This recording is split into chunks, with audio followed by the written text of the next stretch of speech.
कोल्हापूरसह राज्यातील शिवभोजन केंद्र चालक गंभीर आर्थिक संकटात सापडले आहेत।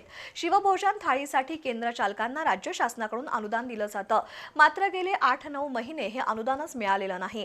त्यामुळे शिवभोजन केंद्र चालकांना पदरमोड करण्याबरोबरच खासगी सावकारांकडून रक्कम घेऊन ही केंद्र चालवावी लागतायत।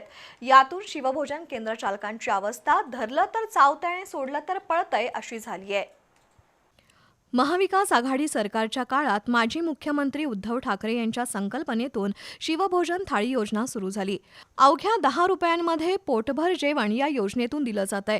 यासाठी राज्य शासनाकडून शहरी भागात प्रति थाळी 40 रुपये आणि ग्रामीण भागात 25 रुपये अनुदान दिलं जातं।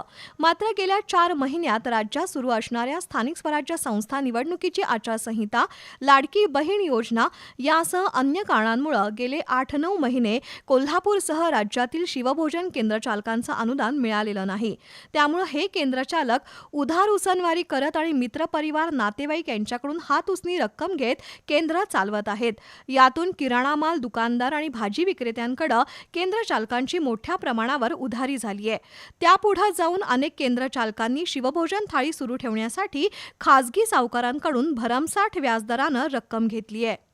तेव्हा शिवभोजन ही आमची तारावरची आता कसरत झाली आहे। आम्हाला आता आत्महत्या केल्याशिवाय पर्याय नाही साहेब, कारण आम्ही जे आता शिवभोजन चालवत आहे ते आम्ही सावकारांच्याकडून पैसे आणून इकडे तिकडे वस्तू दागदागिने घरात ठेवून बायकांच्या कानात ठेवून आम्ही चालवायला लागलोय। संपूर्ण राज्यात सुमारे 2000 शिवभोजन केंद्र आहेत आणि त्यांच्या आजवरच्या थकीत अनुदानाची रक्कम 200 कोटींवर पोहोचली आहे। कोल्हापूर जिल्ह्यात 47 शिवभोजन केंद्र आहेत। त्यांची दरमहा अनुदान रक्कम 55 ते 60 लाख रुपये इतकी आहे। ही रक्कम आज अखेर मिळालेली नाही। प्रत्येक शिवभोजन केंद्र चालकाला दररोज 100 ते 150 थाळी देण्याची मर्यादा आहे, पण शासन अनुदान गेले 9 महिने थकीत असल्यानं त्यांच्यासमोर मोठं आर्थिक संकट निर्माण झालंय। या समस्येकडे शासनाचं लक्ष वेधण्यासाठी जिल्ह्यात शिवभोजन केंद्र चालकांनी प्रजासत्ताक दिनी भीक मागो आंदोलनही केलंय। मात्र त्या आंदोलनाचा कसलाच परिणाम शासनावर झालेला नाही।